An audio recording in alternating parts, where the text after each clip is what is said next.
오늘은 청운 스님의 이목고 참선 요지에서 독림 상충 선사의 그 무정 설법에 대해서 말씀드리겠습니다.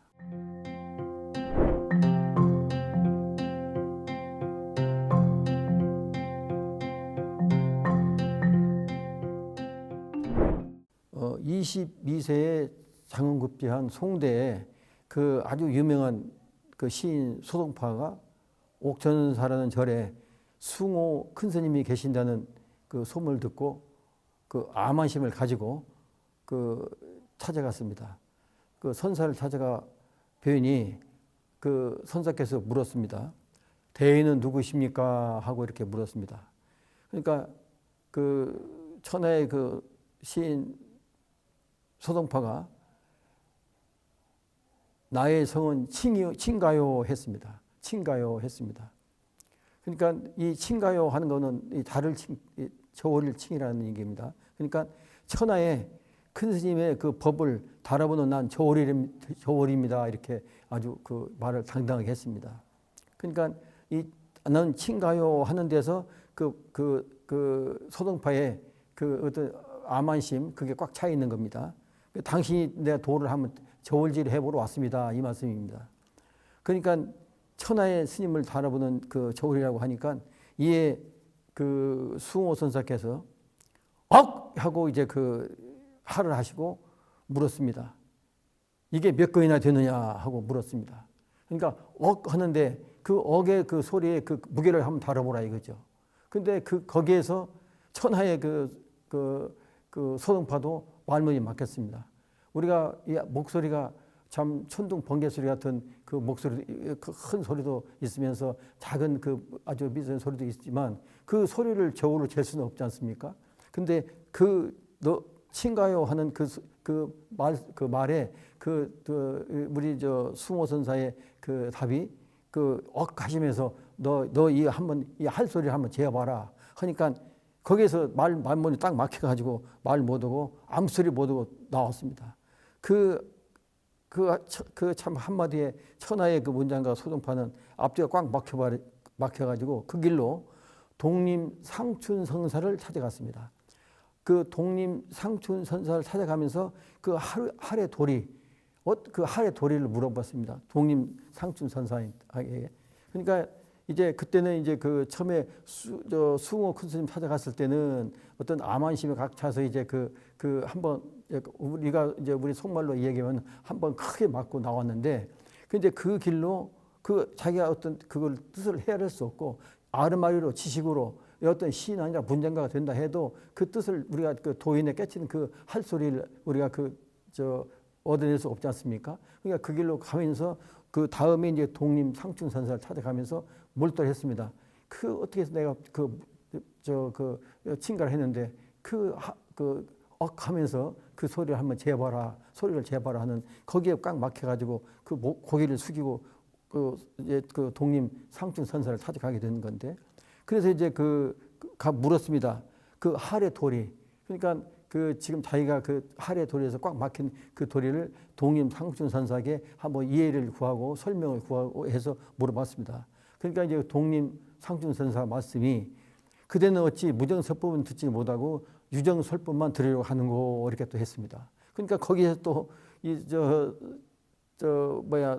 소동파가 무정설법은 듣지 못하고 유정설법만 들으려고 하는 거. 유정은 우리가 말로 해서 글로 해서 이런 그 뜻을 풀이하는 그 유정설법이지 않습니까? 그렇지만 말 없는 무정설법입니다. 무정설법.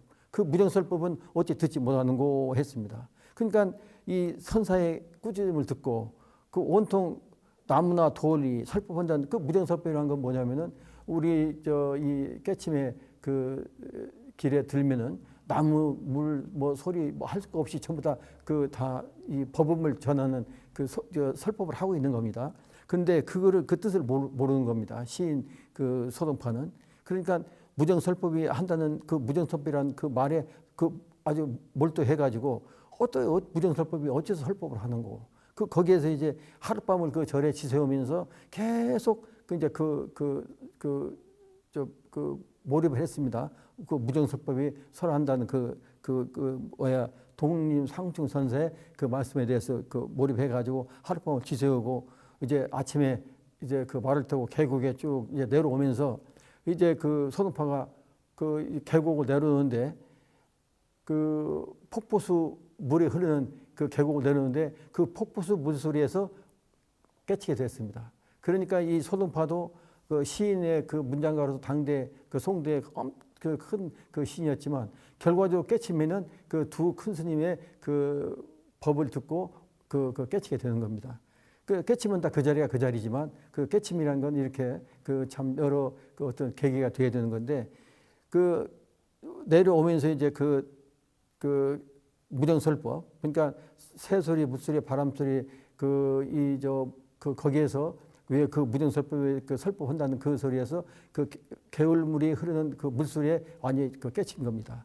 그 이제 깨치고서 그 우리 소동파 그가 이제 오도송으로 말씀드리겠습니다. 오도송으로 뭐냐면은 개성변시 장광설이요 산색개비 청정시인데 야래 8만 4천 개를 타일리와 거사인하고 이제 오도송을 한 겁니다. 이게 어떤 뜻이냐면은 개성변시 장광설이요 맞게 흐르는 냇물 소리가 그대로 부처님의 무정설법이고 그러니까 그 무정설법에 대한 그 깊은 뜻을 거기서 깨치는 겁니다. 그 물소리 흐르는 그 소리에서 설법이고 우리는 어떤 법문만 해야지 설법으로 우리가 받아들이고 이해를 하고 받아들이는 걸로 하지만 그 흐르는 물소리가 그 무정설법이 그대로 부처님의 무정설법이고 부처님의 무정설법입니다. 그 다음에 산천초목 푸른 산 푸른 빛 그대로가 부처님의 청정법신 이러구나 이렇게 이 오도성을 깨친 겁니다. 드러낸 겁니다. 그러니까 어젯밤 깨친 그러니까 야래 8만 4천 개를 어젯밤 깨친 부처님의 8만전 무정설법인 묘음을 어떻게 내가 이게 깨친 이 야래 8만 밤새고 지새우면서 이 무정설법을 그 자기가 저기에서 내려오는 폭포수 물소리를 듣고 깨치는데 야래 8만 4천 개, 이 4천 개를 8만 4천 법문을 부처님의 8만 4천 법문입니다. 부처님 8만 4천 법문이 경속에만 있는 게 아니고 모든 물소리, 신의 물소리 전부 다 이 소리에 다 법문이 다 있는 겁니다. 그 소리를 깨치고 그 다음에 이 깨친 이 묘음을 어떻게 다시 그대에게 전할 수 있을까 하는 그런 이제 그 오도송을 낸 겁니다. 다시 한번 말씀드리면 개성변시 장광설이요 산색개비 청정시인데 야래 8만 4천 개를 타일리와 거사인 한 거 이제 그런 오도송을 제가 지금 좀 전에 설명해드렸던 남기게 되는 겁니다. 그래서 우리가 깨치면은 설법이 아닌 것 없고 청정법신이 그대로 온 우주 법계가 다 그대로 청정법신 표현하는 그 몸체 그 자체고 모든 산소리, 새소리, 물소리, 바람소리, 우리의 모든 이 소리가 그 묘음 그 자체가 부처님의 이 무정설법이 되는 겁니다. 자 이렇게 해서 이 사국의 끝에 우리가 제가 몇 번 법문도 해드렸습니다만은 영가 현각선사의 증도가에 무명실성 즉 불성이고 화나공신 즉 법신이라고 했습니다. 법신불이라고 했습니다. 이게 어떤 말씀이냐면은 그 무명실성이 즉 불성이고 우리는 무명이 생멸법이지 않습니까? 무명은 생멸법 12연기의 무명 그게 무명연행에서 12연기에서 생멸로 이어지는 그 무명이라 하면 즉 생멸법인데 무명의 참성품이 불성 그 무명의 참성품이 그 불성이라는 얘기죠. 무명의 참성품이 불성이고 헛개비 같은 그 빈 몸 그러니까 화나공신이라는 건 헛개비 같은 빈 몸입니다. 그 헛개비 같은 빈 몸 우리의 지금 이 상태를 말하는 겁니다. 4대 오온을 말하는 겁니다. 화나공신 즉 법신불이라 그 오온이 그대로 법신불이란 이 말씀입니다. 그게 어때서 이런 법신불이란 말이 이렇게 나오냐면은 쌍차 쌍조 있지 않습니까? 어려운 말씀이지만 그 쌍차 쌍조는 즉하는 겁니다. 즉. 그러니까 우리가 무명이 즉 불성이고 그 화나공신이 즉 법신이라는 건 뭐냐면은 이 저 무명이나 화나공신은 실이 없는 겁니다. 아무것도 없는 겁니다. 그지 오로지 그 불성과 그 법신불만이 우리가 무지 법계를 이루는 그 당체가 되는 거지 모든 다 이 형상은 다 그림자라는 겁니다. 그림자. 그렇기 때문에 그 본체는 우리가 법신불이라고 하는 거고 또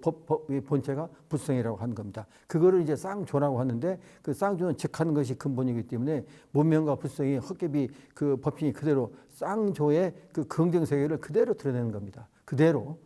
쌍자 쌍조에 그대로 그 법계를 그대로 드러낸 겁니다.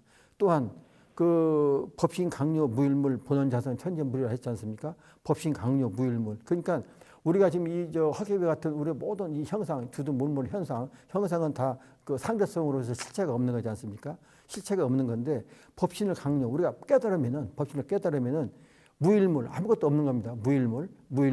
그 다음에 본원자성 천재물이라 그 본원 자성 그 자성 그대로가 천재물입니다. 본원 자성이. 그러니까 이 법계는 오직 자성불만 있는 겁니다. 천재불만 있는 거고. 그러기 때문에 그 법신불과 불성, 그 다음에 자성불 외에는 전부 다 우리가 상을 이루고 있는 겁니다. 상을 우리는 착각해서 그 실제로 우리가 보고 그거를 애착심을 가지고 애호하는데 그거는 다 헛개비란 이거죠. 그래서 법신 강요, 법신을 우리가 깨닫고 보면은 무일물 아무것도 없는 겁니다. 무일물 오직 법계의 이 진여 불성만이 해서 항사 무용만이 그대 진여 항사 무용만이 오직 법계를 들고 내고 하는 그 장체가 되는 겁니다. 그래서 법신의 실상을 깨닫고 보니까 아무것도 없고 모든 존재의 근본 자성이 그대로 천진불이라고 했습니다. 이게 이제 우리 정도가 현가서의 정도에서 나오는 이 말씀이 지금 제가 말씀드렸던 이 무량설법과 같이 이어지는 겁니다. 그래서 이제 운문록에 여러분이 잘 아시는 운문록에 일체의 모든 소리는 부처의 소리예요. 부처님의 묘음입니다. 전체가 소리가 일체의 모든 모양은 부처님의 모습. 그러니까 형상이 받쳐주는 우리 형상의 이 모습은 다 부처님의 그 진 모습입니다. 산하디 그들에가 청정신 비로자나부라 했습니다. 이 법달이라는 스님이 7년 동안 법화경을 읽고 공부하였는데 그 진리를 참 7년 동안 공부했어도 알 수가 없었습니다. 이에 육조 스님을 찾아가서 가르침을 청하니 그 육조 스님 말씀이 그 법다리에게 이제 말씀하신 그 내용이 마음이 미혹하면 법화경의 지배를 받고 마음이 미혹하면은 우리가 마음이 아직 생각에 잠겨 있어서 미혹하면은 법화경의 지배를 받게 되는 겁니다. 그러니까 우리가 공부를 하는 것은 깨쳐서 그 깨침의 그걸 목적으로 해서 그 공부를 하는 건데 공부를 한다고 하면서 그 지배를 받게 되는 겁니다. 법화경의 그 적에서 지배를 받게 되는 겁니다. 그러니까 주인공에서 벗어나게 되는 거죠. 근데 마음을 깨달으면 법화경을 마음대로 활용하여 굴릴 수가 있다 하였습니다. 그러니까 부처님 말씀의 그 법화경을 마음대로 활용해서 내가 그 주인공 그대로 해서 활용할 수 있다는 거죠. 그러니까 깨달음의 어떤 깊이가 이를 깨닫지 못하고 우리가 그 법화경의 지배를 받게 되냐, 아니면 깨닫고서 법화경을 활용해서 마음대로 굴릴 수가 있는 그런 대장보가 되느냐 하는 거는 우리가 그래서 우리가 지금 이제까지 공부해서 법문해드리는 참선 이목고 깨달음, 그 이목고의 생활 속에서 이목고로 깨달아서 우리가 완전히 모든 이 법화 저기를 굴릴 수 있는 부처님의 그 뜻을 그대로 활용해서 굴릴 수 있는 그런 대인이 될 수 있는 겁니다. 그래서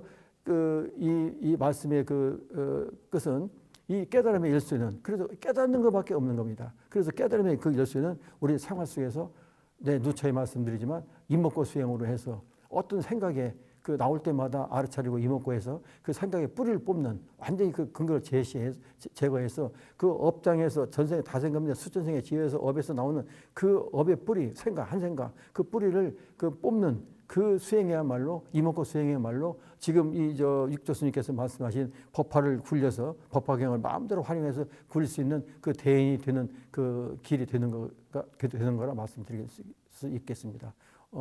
오늘 법문 여기서 마치겠습니다. 감사합니다.